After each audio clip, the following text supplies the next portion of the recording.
membuka Sekte Surgawi Utara kembali di sekitar Provinsi Sichuan. Hal ini sebenarnya sudah diduga oleh Xi Menhua. Ditambah lagi keluarga Tang sudah mendukung Jin Muon dari balik layar sejak lama.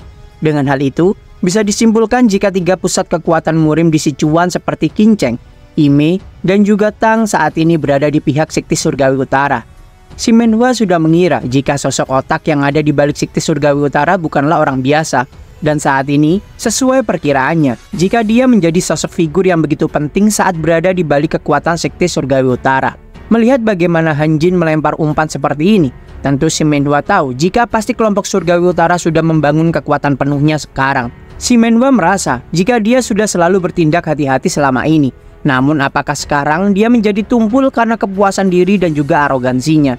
Atau apakah memang dikarenakan umurnya yang memang sudah semakin tua saat ini? Karena dia tak menyangka jika orang seperti dirinya bisa melewatkan trik yang sangat gamblang seperti ini dari Han Ji-wol. Apakah mungkin ini juga karena sang Great Phantom Xi Menhua tak bisa fokus seperti dulu? Hal itu dikarenakan hubungannya dengan sang bocah Dam Joseon. Dia sudah gagal dalam melindungi orang yang dia cintai. Dan dia juga saat ini telah menyimpan tubuh Yerung di suatu tempat. Dengan metode khusus dari Dam Joseon, dia berniat untuk mencegah pembusukan dan mempertahankan bentuk asli dari tubuh Yerung saat ini. Sekarang dia juga segera bertindak dengan meminjam pasukan elit dari keluarga Moyong. Semua lamunan Xi Menhua saat ini terpecah setelah terdengar suara dari sosok lain di hadapannya. "Woi, kakek Phantom Jegal, berapa lama lagi kau ingin membuatku menunggu seperti ini?" Terdengarlah pertanyaan itu dari anak Moyong Yilseon, yaitu Moyong Jun di sana. Bocah ini sepertinya meminta izin untuk bergerak dan mengurus masalah Sekte Surgawi Utara pada Xi Menhua. Karena Moyong Jun tak mau didahului oleh Dam Joseon yang sepertinya sudah membangun kekuatan yang cukup kuat sekarang. Dia ingin membuktikan kekuatannya pada sang ayah, yaitu Moyong Yilseon. Di wilayah Sekte Surgawi Utara, nampaklah seluruh penghuni di sana sangatlah tenang dan juga tentram. Seluruh orang terlihat bekerja sama untuk membangun pertahanan sekte dengan sangat baik. Tak hanya murid-murid saja yang bekerja sama, bahkan tetua dan juga pimpinan lainnya juga ikut bekerja sama tanpa memandang pangkat ataupun jabatan. Para pencari informasi juga tak ada henti-hentinya memberikan pandangan luas bagi Sekte Surgawi Utara. Singkatnya, berkumpullah para tetua dan pimpinan pasukan di ruang rapat. Tetua Sekte Eme nampak terkesan setelah melihat kekuatan Sekte Surgawi Utara saat ini. Karena sekte ini bisa membangun kembali pondasi dengan sangat sempurna. Bahkan kekuatan sebesar ini bisa dikumpulkan sambil mereka menghindari perhatian dari dunia luar. Tentu Sekte Surgawi Utara memang sangatlah luar biasa. Dan pada akhirnya, mereka bukanlah suatu sekte yang lemah seperti yang dirumorkan selama ini. Bahkan sebaliknya, karena mereka saat ini benar-benar sangatlah solid. Bahkan tetua Sekte Qin Cheng pun memiliki pemikiran yang sama. Jika saja Sekte Surgawi Utara adalah musuh mereka, mungkin Sekte Qin Cheng dan Sekte Yimei sudah musnah dari dulu. Dengan adanya seseorang yang memiliki pengetahuan tak terbatas, perihal astronomi dan juga geografi, hingga taktik dan juga strategi militer bela diri, rasanya memang sangat luar biasa ketika mereka bisa melihat seseorang yang memiliki pengetahuan luas seperti itu. Di sini Han Ji-wol menyampaikan, jika bukan hanya Sekte Eme dan juga Sekte Qin Cheng yang bergabung dengan Sekte Surgawi Utara saat ini, karena Sekte Kongtong dan juga Sekte Gunung Wu bersedia bergabung dengan mereka sekarang. Lalu tiba-tiba terbukalah pintu ruangan dan terlihatlah sosok penting yang muncul di sana. Mereka adalah keluarga Tang. Meski terlambat dalam pertemuan, namun kehadiran mereka memang sangat dinanti dalam rapat ini. Tang Gimun pun memperkenalkan ketua Sekte Tang yang baru. Dia adalah Tang Mireo, ketua Sekte keluarga Tang saat ini. Mengapa Mireo yang menjadi ketua? Itu dikarenakan setelah menerima kerusakan yang teramat besar dari iblis badai bayangan, yang notabene adalah salah satu 4 raja iblis malam sunyi. Tentu keluarga Tang butuh pemimpin pengganti. Daripada memilih pemimpin murni dari kekuatannya, lebih baik memilih pemimpin yang dapat merangkul semua orang dengan kehangatan. Jin Muon pun nampak cukup terkejut setelah melihat Mireo yang menjadi ketua dari Sekte Tang saat ini di sana. Yunha sebenarnya ingin berterima kasih pada Tang Mireo. Hal itu karena selama dia terluka sebelumnya, dia sudah dirawat dengan baik oleh Mireo.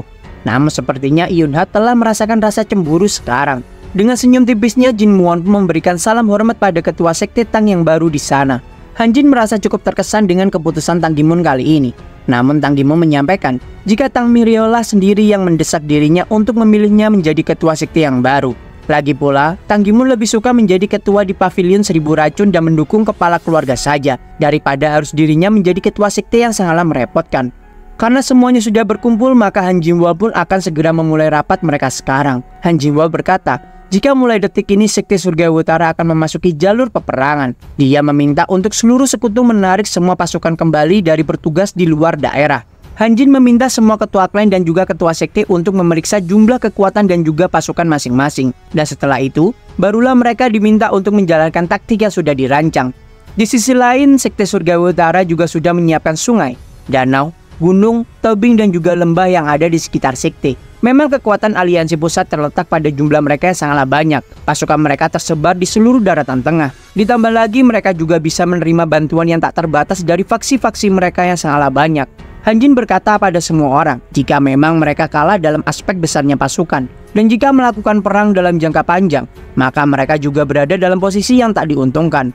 Maka dari itu mereka harus memanfaatkan kondisi geografis yang unik dari Provinsi Sichuan. Hal itu berfungsi untuk membuat mereka bingung. Dan untuk masalah perang yang akan berkepanjangan, mereka masih bisa mengandalkan bantuan besar dari kelompok dagang naga putih.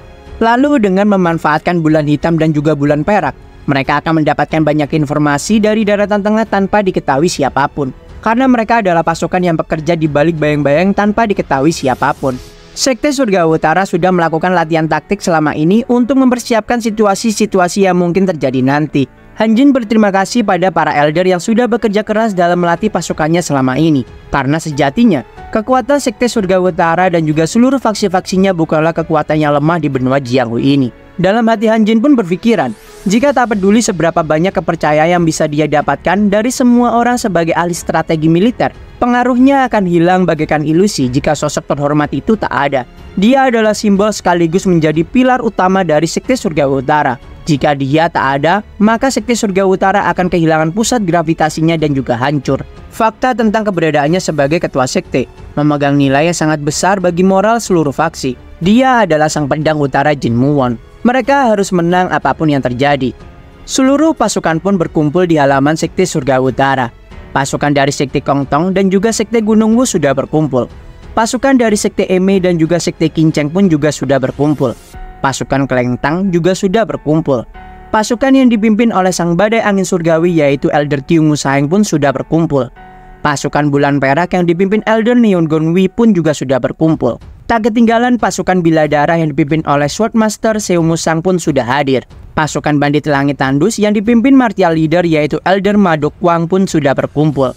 Pasukan Langit Mawar yang dipimpin Elder Wang Seol pun sudah berkumpul. Seluruh pasukan sudah berkumpul dan menyaksikan sosok pemimpin mereka di atas mimbar. Terlihat Pak Tua Pandai Besi memberikan sebuah pedang khusus yang baru dibuatnya. Pedang itu terbuat dari beberapa pecahan pedang bunga salju sebelumnya. Pedang itu dibuat tanpa bilah.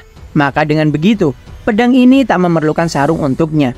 Tentu Jin Muon berterima kasih pada sang elder karena sudah menciptakan pedang istimewa itu untuknya. Dengan mengangkat pedangnya, Jin Muon pun berkata, jika sudah waktunya bagi mereka menyerukan nama Sekte Surgawi Utara pada langit dan juga bumi. Nampak puluhan kapal berlayar di sungai yang berada di sekitar area Sekte Surgawi Utara. Kapal-kapal tersebut berisikan ratusan prajurit dari aliansi pusat yang siap untuk membasmi Sekte Surgawi Utara. Di saat mereka semua berpikir jika perjalanan jalur air ini akan berjalan dengan lancar, tiba-tiba pemikiran mereka tersebut dipatahkan dengan serangan mendadak dari musuh. Kapal-kapal tersebut dilubangi dari bawah dengan cara menusuknya menggunakan bambu-bambu yang sangat tajam. Ketika mereka sadar jika musuh menyerang dari bawah kapal, hal itu menjadi percuma saja karena serangan tersebut sangatlah cepat seakan sudah direncanakan sebelumnya. Dan muncullah Seu Musang dengan prajurit Biladaranya dari dalam air. Seu Musang sudah lama diminta oleh Hanjin untuk melatih pertarungan di dalam air. Dan ternyata benar saja, latihannya selama ini berguna sekali dalam pertarungan tersebut. Seu Musang sampai heran, apakah sarjana bermata tiga sudah memprediksi sampai sejauh ini. Seu Musang akhirnya berkata pada anak buahnya jika mereka akan segera ke target berikutnya. Di tempat lain terlihat pula ratusan prajurit berbaris bersama dan melewati pegunungan serta hutan di sana. Awalnya perjalanan mereka sangatlah mulus dan sangat lancar tanpa kendala. Namun tanpa mereka semua sadari, bahaya telah menunggu di depan mata. Ketika seluruh prajurit sedang berbaris dengan sangat rapi, pada suatu titik tertentu, nampak panah pun melesat dan memutuskan sebuah tali saat itu. Dengan cepat, batuan-batuan besar yang sudah disiapkan sebagai jebakan pun jatuh menimpa seluruh pasukan musuh. Tentu hal itu membuat kekacauan pun terjadi. Dan dalam kepanikan itu, pasti akan membuat seluruh pasukan mendapatkan dampak buruk yang lebih besar. Di sini Elder Madokwang pun merasa sangat kagum dengan penasehat militer Hanjin. Karena semua hal yang dikatakannya sangatlah tepat. Dengan perasaan yang sangat gembira, dia pun memerintahkan semua pasukannya ke target berikutnya. Di tempat lain terlihat Mo Yongjun beserta pasukannya menuju tempat persembunyian Sekte Surgawi Utara. Mo Yongjun pun bersikeras untuk menyelesaikan misinya ini dan akan mendapatkan pengakuan dari sang ayah karena ini adalah kesempatan terakhirnya. Namun dalam perjalanannya tersebut, mereka semua melihat satu sosok di hadapan mereka yang sedang menghadang perjalanan mereka di sana. Dia adalah sang ketua sekte surga utara Jin Muon. Mo Yongjun yang diberitahukan jika pria di hadapannya adalah Jin Muon merasa sangat senang karena dia tak perlu jauh-jauh berjalan lagi karena target utama mereka datang sendiri saat ini. Mo Yongjun pun merasa jika surga pun sangat mendukung tujuannya saat ini. Bocah gembul itu pun segera mengeluarkan dua belati tajamnya dan mengoceh tak karuan di sana karena dia merasa jika Jin Muon sangatlah berani, bahkan terlalu berani datang sendiri dan melawan seluruh pasukannya sendirian saja. Mo Yongjun sangat menyayangkan nasib Jin Muon yang sebentar lagi akan mati di tangannya. Namun dalam sekejap layaknya hembusan angin, ketua sekte surga utara Jin Muon sudah berada di samping Mo Yongjun di sana. Di saat Mo Yongjun masih sibuk berbicara, ternyata Jin Muon dalam sekejap mata bergerak mendekati dan menebas leher bocah gembul tersebut. Mo Yongjun seketika tumbang. Namun di sini Jin Muon merasakan ada sosok kuat lain yang mengawasinya dari belakang sekarang. Dalam situasi yang sangat menyedihkan tersebut, Mo Yongjun pun masih tetap saja merengek tak jelas di sana karena seluruh usahanya berakhir dengan satu tebasan saja seperti ini. Mengetahui jika sang ketua sekte Jin Muon menyerang sendirian saat ini, dengan cepat seluruh pasukan berusaha mengepung serta menyerang bersama-sama. Namun pemikiran mereka yang mengira jika Jin Muon menyerang sendirian saja pun dipatahkan segera karena sang ketua sekte sekarang tak sendirian lagi. Dalam sekejap pasukan Biladara pun menerjang pasukan musuh dari arah samping. Lalu dari belakang terdengar suara yang memanggil si pedang utara dengan sangat lantang. Bayangan dari sosok yang sudah sangat familiar pun terlihat. Dengan ditemani beberapa pasukan elit dari keluarga Moyong di sana, Damso Seon memerintahkan seluruh pasukan yang dia bawa untuk menyerang. Dan tak lupa, Damso Seon menyapa Jin Muon yang memang sudah dikenalnya sejak lama. Pertemuan dua kekuatan besar dari sosok muda yang telah tersakiti oleh kejamnya takdir pun tak dapat terhindarkan. Dengan sangat gagah, mereka berdua saling menyapa dengan hormat satu sama lain. Damso Seon lalu bertanya dengan tegas pada Jin Muon, jika apakah Jin Muon telah bersekongkol dengan sekte malam sunyi dan ikut campur dalam perang besar 3 tahun sebelumnya. Jin Muon di sini berusaha menjelaskan jika itu adalah bagian dari rencana untuk mengadu domba sekte malam sunyi dan aliansi pusat surgawi. Mendengar penjelasan Jin Muon membuat Damso Seon menjadi sangat geram karena hal yang dianggap rencana adu domba oleh Jin Muon, hal itu sampai membuat orang-orang berharganya telah mati semua. Bahkan Damso Seon di sini juga sudah mengetahui jika Jin Muon telah dengan keji membasmi seluruh skuad pembasmi iblis yang dipimpin oleh si Mon Le. Maka dari itu Damso Seon pun berkata, jika dia tak peduli dengan rencana Jin Muon itu berhasil atau tidak. Karena bagi Damso Seon, Jin Muon hanya menyamarkan balas dendamnya di bawah pembenaran yang mulia saja. Hantaman tinju yang sangatlah kuat dilancarkan ke arah sang ketua sekte surga utara di sana. Ledakan yang begitu dahsyat pun terjadi di area hutan tersebut. Meski sempat terhempas ke belakang, namun Jin Muon dapat menahan serangan tersebut menggunakan pedang barunya. Tapi seakan tak ingin memberikan nafas pada Jin Muon, Damso Seon pun melesat cepat dan kembali menyerang sang ketua sekte di sana. Seandainya Jin Muon tak ikut campur, maka markas sekte malam sunyi pasti dapat diratakan oleh mereka. Hal itulah yang diserukan oleh Damso Seon di sana. Hantaman yang sangat kuat dari Damso Seon sampai membuat area sekitar pun hancur lebur. Jin Muon terus berusaha menenangkan Damso Seon yang terus mengamuk layaknya seekor banteng yang tak terkendali. Namun karena Damso Seon telah kehilangan orang yang dicintainya yaitu Hye-rung, maka dia tak memiliki alasan lain untuk mendengarkan pengkhianat seperti Jin Muon pikirnya. Pukulan-pukulan kuat dan mematikan pun terus-menerus dilancarkan ke arah Jin Muon. Mendengar Nona Hye-rung yang telah tewas di insiden peperangan sebelumnya, membuat Jin Muon cukup sedih. Dia pun bingung bagaimana cara mengucapkan rasa bela sungkawanya saat ini. Namun sebenarnya Jin Muon tak berniat sama sekali untuk melukai Nona Hye-rung saat itu. Tentu Damso Seon tak bisa menerima alasan tak masuk akal itu. Dan dia memperingatkan Jin Muon jika tindakannya itu tak membuatnya menjadi seorang pahlawan. Dia berpikir sebelumnya jika sosok Jin Muon akan membantunya untuk mengubah dunia ini. Namun bisa-bisanya sosok yang dia percaya melakukan hal keji seperti itu padanya. Dengan memusatkan kekuatan pada pukulannya, tinjuan emas raksasa pun mengarah ke arah Jin Muon. Damso Seon bertanya pada sang ketua sekte mengapa dia bisa sekeji itu padanya. Mengapa Jin Muon? Mengapa kau sangat keji kepadaku? Cahaya ungu gelap pun dalam sekejap menghancurkan tinjuan emas dari Damso Seon. Tebasan tajam dan kuat tersebut sampai harus Damso Seon tangkis di sana. Karena jika tidak dia tangkis, kemungkinan dampak yang begitu besar akan merusak tubuhnya. Di sini Jin Muon menegaskan, jika tujuan mereka berdua untuk mengubah dunia murim saat ini memanglah sama. Namun cara dan juga metode mereka melakukannya benar-benar sangatlah berbeda. Skuad pembasmi iblis merupakan ujung tombak dari aliansi pusat surgawi.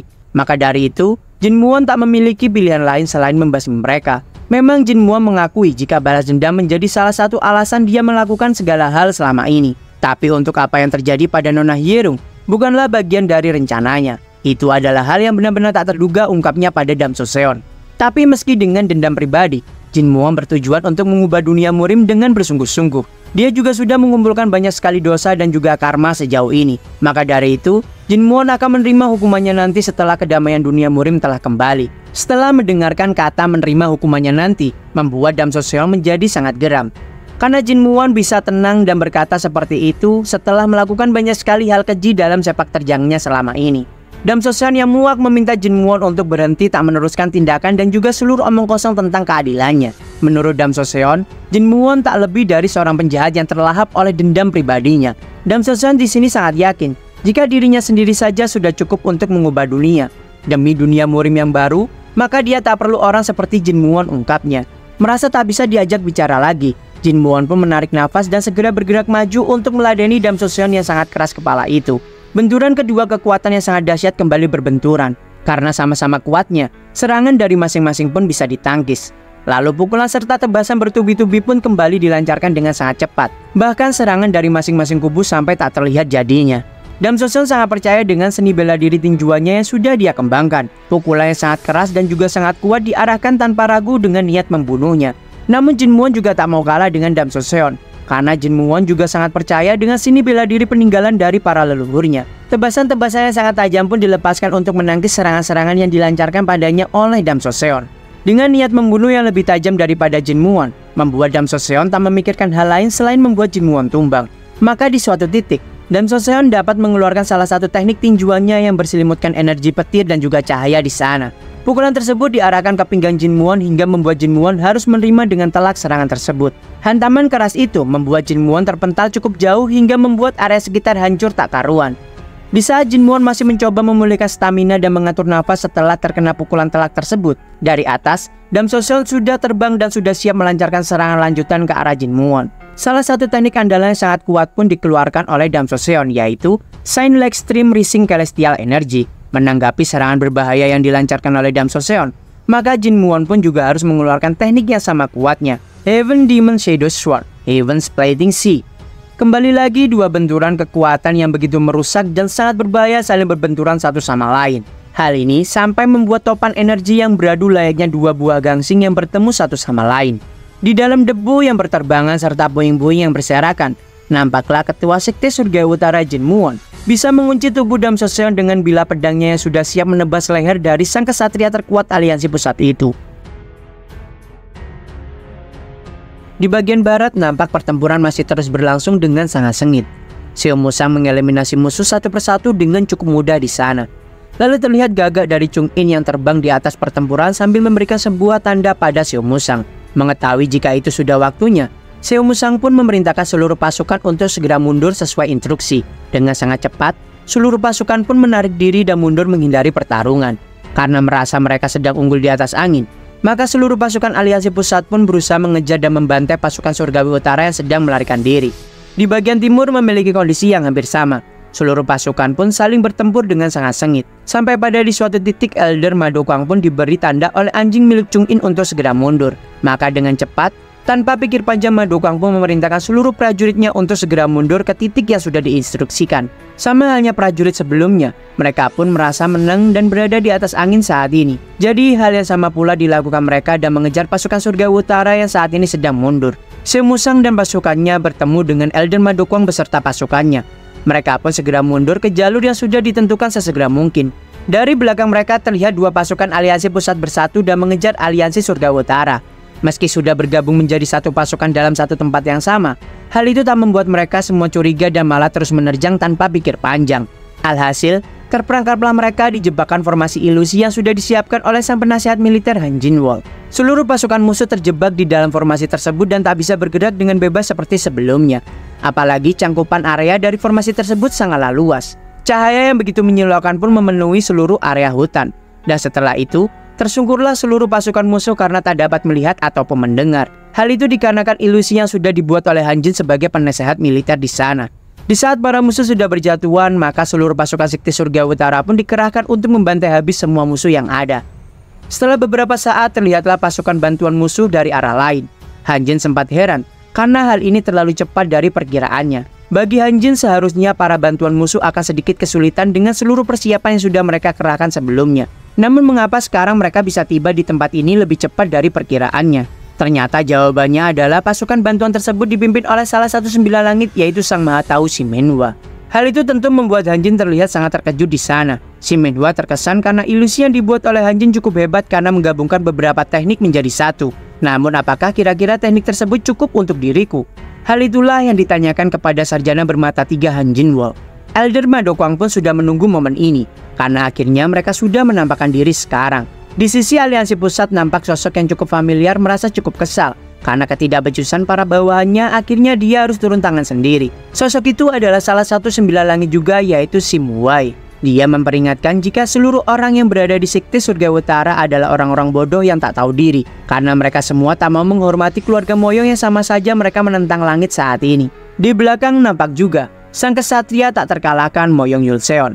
Sebagai sang pencipta, dia ingin secara langsung mereka semua sebagai ciptaannya untuk menghibur dan menghilangkan kebosanannya. Pertarungan antara kedua kubu pun akhirnya pecah dengan sangat sengit. Banyak prajurit yang berjatuhan dari kedua sisi. Tang Mireo dan juga Tang Gimun beserta seluruh anak buahnya berusaha untuk menyembuhkan luka dari sekutu yang terluka. Nampaklah pertarungan sengit dari para elder yang melawan salah satu anggota sembilan langit Sim Wai. Pa Huang dan juga Xiao Musang pun berusaha menahan serangan yang sangat kuat dari Sim Wai. Kedua tangan Sim Wai pun diselimuti dengan aura merah darah yang begitu tajam. Dengan cepat melesatlah sebuah anak panah mengarah tepat ke kepala Sim Wai dari belakang. Menggunakan tangan kosongnya, dia menghentikan anak panah itu dengan cukup mudah. Elder Ma Dokwang pun tak berhenti begitu saja. Dia terus melesatkan panahnya tanpa henti ke arah Sim Wai.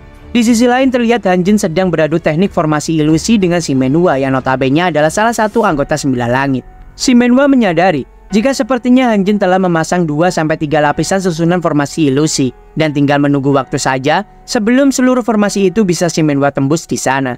Meski sebelumnya Si Menhua berharap banyak pada Han Jin, namun dia sangat kecewa saat ini karena sepertinya hanya segini saja kemampuan Han Jin, ungkapnya sambil memprovokasinya.